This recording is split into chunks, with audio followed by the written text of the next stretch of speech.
నమస్కారం. నేను ఈరోజు ఆదోని నుంచి ఎమ్మెల్యేగా ఉండి ఢిల్లీలో ఉన్నటువంటి టెక్నికల్ ఎడ్యుకేషన్ డైరెక్టరేట్లో ఉన్నాను. నా పక్కన ఉన్నవాళ్ళు బుద్ధా చంద్రశేఖర్ గారు. ఆయన తెలుగువారు, విశాఖపట్నం నుంచి ఇక్కడ వచ్చి ఈ ప్రోగ్రామ్ డైరెక్టర్గా ఉంటున్నారు. నా ఎడం వైపున ఉన్నవారు మీకు చాలా ఇంట్రెస్టింగ్గా అనిపించవచ్చు. మేడం గారు బుద్ధా చంద్రశేఖర్ గారు వాళ్ళ మిస్సెస్ రాజేశ్వరి గారు ఆదోని వాసి. చిన్నప్పటి నుంచి ఆదోనిలో పుట్టి పెరిగిన వ్యక్తి. ఇప్పుడు ఎవరు లేరు కానీ ఇప్పుడు నేను వాళ్ళతో రాగానే అనిపించింది, ఆదోని ఎలా ఉందండి, ఆదోని ప్రజలు ఎలా ఉన్నారు, ఆదోని ఇంప్రూవ్ చేయాలండి అని చాలా ఇంట్రెస్టింగ్ గా మాట్లాడినారు. ప్రత్యేకంగా వారికి ధన్యవాదాలు. ఈ ప్రాజెక్ట్ డైరెక్టర్ గా ఇక్కడ కూర్చొని నేను కొన్ని ఆదోనిలో మనం చేయగలిగిన అంశాలు ఏమిటి అని మాట్లాడుతా ఉన్నాను. మొట్టమొదటిది అన్ఎడ్యుకేటెడ్ స్కిల్డ్ పీపుల్, అంటే చదువు లేని పని చేసుకునే వాళ్ళు ఆదోనిలో ఎక్కువ మంది ఉంటారు. పెయింటర్లు ఉంటారు, ప్లంబర్లు ఉంటారు, కార్పెంటర్లు ఉంటారు, ఇంకేదైనా పని చేస్తారు. వీళ్ళకి చదువు ఉండదు కానీ బ్రహ్మాండంగా పెయింటింగ్ చేస్తారు, బ్రహ్మాండంగా కార్పెంటరీ వర్క్ చేస్తారు. వీళ్ళని ఏ విధంగా మనం ఇంప్రూవ్ చేయొచ్చు అని నేను పెద్దలు చంద్రశేఖర్ గారిని అడుగుతా. ఆయన చెప్పారు, ఏం ఇబ్బంది లేదండి, వాళ్ళందరికీ కూడా ఉదాహరణకు ఆదోనిలో వాళ్ళు 10,000 రూపాయలు సంపాదిస్తున్నారు అనుకోండి, వాళ్లకు మేము ఒక చిన్న ట్రైనింగ్ లాగా ఏర్పాటు చేసి వాళ్ళ అనుభవాన్ని దృష్టిలో 10 ఏళ్ల అనుభవం ఉంటేనో 20 ఏళ్ల అనుభవం ఉంటే వాళ్ళ అనుభవాన్ని దృష్టిలో పెట్టుకుని వాళ్ళకి సర్టిఫికెట్ ఏర్పాటు చేస్తాం. ఆ సర్టిఫికెట్ పెట్టుకుంటే వాళ్ళు ఆదోలు కాకుండా దేశంలో కానీ ప్రపంచంలోనే ఎక్కడ సరే బ్రహ్మాండంగా ఆ సర్టిఫికెట్, అంటే ఓ డిప్లొమా వచ్చినట్లుగానో ఇంజనీరింగ్ వచ్చినట్టుగా ఓ సర్టిఫికెట్ ఇస్తాం వాళ్ళకి. ఆ రకంగా వాళ్ళని అభివృద్ధి చేయొచ్చు అన్నారు. రెండవది అడిగాను, నేను చదువుకుంటున్న పిల్లల కోసం ఏం చేయొచ్చు అని అడిగాను. సో చదువుకుని ఏ డిగ్రీ అయినా సరే, ఏ ఇంజనీరింగ్ కానీ, డిగ్రీ కాలేజ్ కానీ, ఎంబీఏ కానీ, హోటల్ మేనేజ్మెంట్ కానీ ఎన్నో వాటిలన్నింటిలో కూడా చదువుకునే పిల్లలు వాళ్ళు చదువుకుంటూనే అదే కోర్స్ చేస్తున్న సమయంలో వాళ్ళు ఆన్లైన్లో కొంత దీన్ని ఇంటర్న్షిప్ అంటున్నారు. ఆ ఇంటర్న్షిప్ ఆన్లైన్లో చేయవచ్చండి. చదువుకుంటూ వాళ్లకు బయట స్కిల్స్ కూడా తెలుసుకునే అవకాశం వస్తుంది. కంపెనీలతో సుమారుగా 70,000 కంపెనీలతో మేము కనెక్ట్ అయి ఉన్నాము. ఆ కంపెనీలన్నింటినీ వాళ్ళు ఉద్యోగాల తర్వాత వస్తాయి అని చెప్తున్నారు. అలాగా చదువుకునే దశలో కూడా మేము స్కిల్ ట్రైన్ చేస్తామంటున్నారు. మూడోది, చదువు పూర్తయిన తర్వాత ఏ డిగ్రీ చేసినప్పటికి కూడా, ఇంజనీరింగ్ చేసినప్పటికి కూడా, ఎంబీఏ చేసినప్పటికి కూడా, లేదా ఇంకేదైనా డిగ్రీ చేసి ఉంటే, డిప్లొమా చేసి ఉంటే వాళ్లకు అప్రెంటిస్షిప్ ఏర్పాటు చేస్తాము.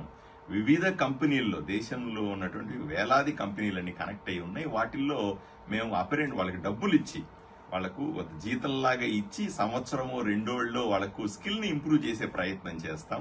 స్కిల్ ఇంప్రూవ్ అయిన తర్వాత ఆటోమేటిక్ గా వాళ్ళ ఆ కంపెనీలు వాళ్ళు తీసేసుకుంటాయి అని ఈ రకంగా ఎన్నో ప్రోగ్రామ్. మూడోది, అనువాదిని అనే ప్రోగ్రాం చెప్తా ఉన్నాం. మనం చూస్తుంటాం గత ప్రభుత్వంలో, జగన్మోహన్ రెడ్డి ప్రభుత్వంలో ఏం జరిగింది, అందరూ కూడా ఇంగ్లీష్ మీడియం చదవాలా అన్నారు. అందరికీ ఇంగ్లీష్ మీడియం ఎట్లా వస్తుంది? 5వ తరగతి వరకు ఇంగ్లీష్ మీడియం చదివిన వాడికి, తెలుగు మీడియం చదివిన వాడికి 6వ తరగతి నుంచి ఇంగ్లీష్ మీడియం చదవడం అంటే అవుతుందా? ఈ ఇబ్బంది కూడా ఉంది. అట్లా అనువాదిని అనేది పిల్లల కోసం ఫ్రీగా యాప్ ఇస్తామని పెద్దలు చెప్తా ఉన్నారు. అది ఇస్తే ఏమవుతుందంటే ఇంగ్లీష్ పుస్తకాన్ని తెలుగులో కూడా వస్తుంది మనకి. ఓవైపు ఇంగ్లీష్ చదువుతూనే దాన్ని తెలుగులో కూడా చదువుకుంటే నరేంద్ర మోదీ గారి కళ, నరేంద్ర మోదీ గారి ఆలోచన విధానం, ఏ ఎడ్యుకేషన్ అయినా, పిల్లల స్కూల్ ఎడ్యుకేషన్ అయినా సరే, హైయర్ ఎడ్యుకేషన్ అయినా సరే, ఇంజనీరింగ్ అయినా సరే, డాక్టర్ అయినా ఎవరైనా సరే వాళ్ళు మాతృభాషలో చదువుకోవాలా అని నరేంద్ర మోదీ గారి కళ నెరవేర్చడానికి రాత్రి పగలు పనిచేస్తా ఉన్నారు మన చంద్రశేఖర్ గారు. వాళ్ళకి ప్రత్యేకంగా అభినందించాల్సింది. ఈ ప్రోగ్రామ్స్ అన్నింటినీ కూడా నేను ఆదోనిలో ఏర్పాటు చేయాల్సిందని నేను కానీ, మన ఆదోని వాసి స్వయాన చంద్రశేఖర్ గారి మిసెస్ రాజేశ్వరి గారు కానీ, మేము ఇద్దరం కూడా ఆదోనిలో ఈ కార్యక్రమాలు ఏర్పాటు చేయమని సార్ని రిక్వెస్ట్ చేస్తున్నాం. చాలా వాళ్ళకి సంబంధించిన, మీకు అందరికీ తెలిసిందే, మన ప్రధానమంత్రి గారు అదే విధంగా ప్రతి భారతీయుడు కళ భారతదేశం విశ్వగురు అవ్వాలి. అంటే విశ్వగురు అవ్వాలంటే ఫస్ట్ మన దగ్గర ఎవరైతే యూత్ ఉన్నారో వాళ్ళని అప్స్కిల్లింగ్, రీస్కిల్లింగ్ చేయాలంటే ప్రపంచం మొత్తానికి పనికొచ్చే విధంగా మన దగ్గర ఉన్న విద్యార్థుల్ని తయారు చేయాలి. ఇలా తయారు చేయాలంటే ప్రధాన ప్రాబ్లం ఏంటంటే, మెయిన్ ప్రాబ్లమ్ లాంగ్వేజ్. సో ఇంగ్లీష్లో పుస్తకం ఉండడం వల్ల విద్యార్థి అర్థం చేసుకోలేకపోతున్నాడు విషయాన్ని. ఎందుకంటే విషయంగా అవగాహన ఉండట్లేదు, దాన్ని రట్టా చేసేసి దాన్ని అక్కడ వెళ్ళి చెప్పేయడం వల్ల ఏంటంటే డిగ్రీ వచ్చేస్తుంది కానీ వాళ్ళకి అండర్స్టాండింగ్ అంటే ఎక్స్పర్టైజ్ రావట్లేదు. అందుకని దీన్ని దృష్టిలో పెట్టుకొని మేము కొన్ని ఇనిషియేటివ్స్ చేసాము. ఫస్ట్ ఇనిషియేటివ్ అనువాదిని అనేది, ఇది భారతదేశంలో ఉన్న 22 అఫీషియల్ లాంగ్వేజెస్ ఏవైతే ఉన్నాయో ఈ 22 అఫీషియల్ లాంగ్వేజ్లోని లాంగ్వేజ్ బ్యారియర్స్ని తీసేసి మీరు హిందీలో ఉన్న డాక్యుమెంట్ని తెలుగులో చదువుకోవచ్చు, లేకపోతే ఇంగ్లీష్లో ఉన్న డాక్యుమెంట్ తెలుగులో చదువుకోవచ్చు, మరాఠీలో ఉన్న డాక్యుమెంట్ తెలుగు, అలాగే తెలుగులో ఒక డాక్యుమెంట్ రాసి మీరు అది వేరే వేరే ఇండియన్ లాంగ్వేజెస్ కానీ ఫారెన్ లాంగ్వేజ్లో కానీ ట్రాన్స్లేట్ చేసుకోవచ్చు. ఒక యూట్యూబ్లో వీడియో ఉందనుకోండి, అది ఫ్రెంచ్లో ఉందనుకుందాం, దాన్ని మన తెలుగు విద్యార్థులు ఈజీగా ట్రాన్స్లేట్ చేసి తెలుగులో వినేయచ్చు. సో ఇటువంటి అద్భుతమైన ఫీచర్స్ అన్ని కూడా ఈ అనువాదిని అనే దానిలో పెట్టి ఈ లాంగ్వేజ్ బ్యారియర్స్ ఏ రోజైతే తీసేమో మన కంట్రీలోని ట్రేడ్ డిఫిషియన్సీ, ఎందుకంటే 15% మంది $5 ట్రిలియన్ జీడిపి తీసుకొస్తున్నప్పుడు మనం ఈ లాంగ్వేజ్ బ్యారియర్ అనేది తీసేసి 50% మందిని కానీ మనం ట్రేడ్లోకి తీసుకురాగలిగామనుకోండి, మనం ప్రపంచంలోని నెంబర్ 1 కంట్రీ అయిపోతాం. సో ఈ లాంగ్వేజ్ బ్యారియర్ అనేది తీసేయాలి అనేది ఒక ఉద్దేశంతో ఇది తీసుకొచ్చాము. ఇది పుస్తకాలను కూడా 1000 పేజీలోని పుస్తకాలు కూడా చిటికేసినప్పటికీ మీకు రకరకాల లాంగ్వేజ్లోని విత్ ఫార్మాట్తో పాటు ట్రాన్స్లేట్ అయిపోయి వచ్చేస్తుంది. దీంతో పాటుగా ప్రపంచం మొత్తంకి skill capital of the world అవ్వాలి, intellectual capital of the world అవ్వాలి, knowledge capital of the world అవ్వాలి. ఇది ప్రతి భారతీయుడు కోరిక.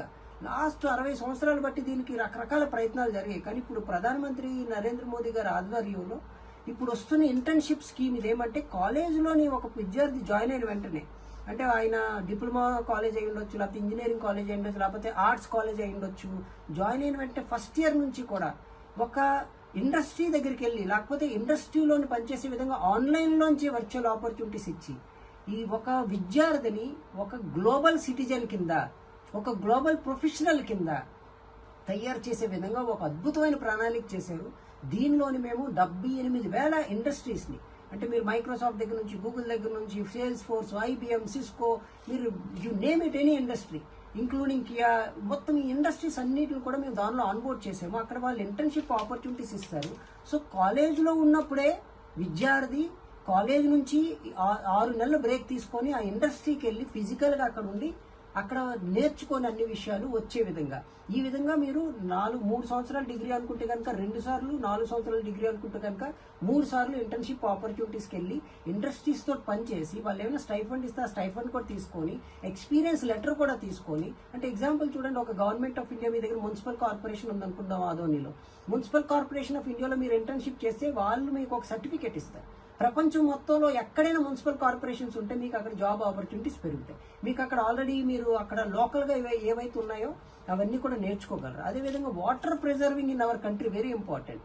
దేశం మొత్తంలో 4% మాత్రమే డ్రింకింగ్ వాటర్ ఉంది. మేము ఈ ఇంటర్న్షిప్ ఇనిషియేటివ్ యూజ్ చేసి మేము మొత్తం పిల్లలందరినీ కూడా ఏవైతే వాటర్ బాడీస్ ఉన్నాయో ప్రపంచంలో ఆ వాటర్ బాడీస్ అన్నిటిని కూడా ప్రిజర్వ్ చేసాం. ఇప్పుడు ఏం జరుగుతుందంటే పిల్లలు ఎవరైనా చెత్తదాన్లు వేయడానికి వెళ్తుంటే పిల్లలు ముందంటారే ఇది మంచినీళ్ళు తాగేది. ఎందుకంటే మన దేశంలో అతిపెద్ద ప్రాబ్లము, అబ్దుల్ కలాం గారు ఆయన బతుకున్నప్పుడు చెప్పారు ఈ విషయం ఏమంటే, వాటర్ బాడీస్ మన దగ్గర డ్రింకింగ్ వాటర్ అనేది చాలా తక్కువ ఉంది, ఓన్లీ 4%. అంటే దీని అర్థం ఏంటంటే ఇంకో 3 సంవత్సరాల తర్వాత తాగడానికి నీరు ఉంది. సో దీన్ని ప్రిజర్వ్ చేసే విధంగా కూడా దీనిలో ఇనిషియేటివ్స్ పెట్టాం. అదేవిధంగా మీరు చూస్తే నేషనల్ హైవేస్ ఎన్ని అవుతున్నాయో అక్కడ మీరు పిల్లలు ఎవరైనా జాకెట్ వేసుకొని చూస్తే వాళ్ళందరూ కూడా ఇందులోంచి ఇంటర్న్స్. సో నా రిక్వెస్ట్ ఏంటంటే ఆదోనిలో ఉన్న స్టూడెంట్స్ అందరూ కూడా మీరందరూ కూడా ఈ ఇంటర్న్షిప్ పోర్టల్ దీనిలో పార్టిసిపేట్ చేయండి.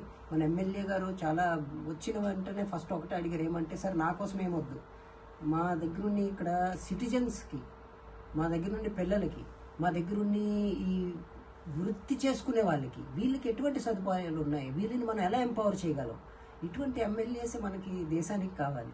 ఎందుకంటే తన కోసం కాకుండా సమాజం కోసం ఎవరైతే పాటుపడతారో అటువంటి వ్యక్తులే దేశాన్ని ముందుకు తీసుకెళ్ళగలరు. సో ఇందాక సార్ చెప్పినట్టుగా పెయింటర్స్, ప్లంబర్స్ వీళ్ళందరూ ఉన్నారు కదా, వీళ్ళకి కూడా మేము స్కిల్లింగ్, అప్ స్కిల్లింగ్, రీస్కిల్లింగ్, అంటే ఇప్పుడు మీరు ఒక దగ్గర పెయింటింగ్ పనిచేస్తే ఒక 10,000 రూపాయలు సంపాదిస్తున్నారు సార్ చెప్పినట్లుగా 50,000 సంపాదించే విధంగా ఏ విధంగా చేయొచ్చు, మీకు గవర్నమెంట్ ఎలా సహాయపడగలరు, అదేవిధంగా వేరే ఒక ఎస్టాబ్లిష్డ్ ప్రైవేట్ కంపెనీస్లో మీరు ఏ విధంగా ఉద్యోగాలు తెచ్చుకోగలరు, అదేవిధంగా ఒక విదేశాల్లో ఉద్యోగాలు ఎలా తెచ్చుకోగలరు, అసలు అక్కడ రిక్వైర్మెంట్స్ ఏమున్నాయి, ఆ రిక్వైర్మెంట్స్కి మీకు ఎలా మ్యాప్ చేయొచ్చు, ఇటువంటి విషయాలన్నీ కూడా ఈ పోర్టల్స్లో ఉన్నాయి. సో ఇందులోంచి కూడా మేము సార్కి మొత్తం అన్ని చూపిస్తాం, సార్ మీకు చెప్తారు. అదేవిధంగా మీరు ఏ రోజు అయితే చెప్తే ఆ రోజు మేము వచ్చి మీకు టోటల్గా డీటెయిల్గా చెప్పి ఒక స్మార్ట్ ఆదోని, ఎందుకంటే స్మార్ట్ సిటీస్ చాలా ఉన్నాయి, స్మార్ట్ విలేజెస్ లేవు మన దేశంలో, మీరు చూసారో లేదు.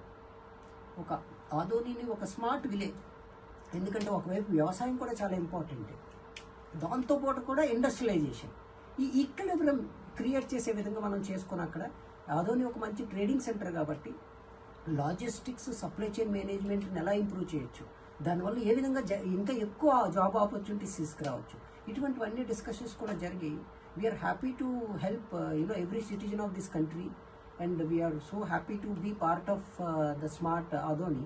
సో మనం అందరం కలిసి పనిచేసి మన దేశం ప్రతి పౌరుడి కళ, మన ప్రధానమంత్రి గారి కళ కూడా మనము ఫుల్ఫిల్ చేయాలి అని కోరుకుంటూ సెలవు తీసుకుంటాం. Thank you.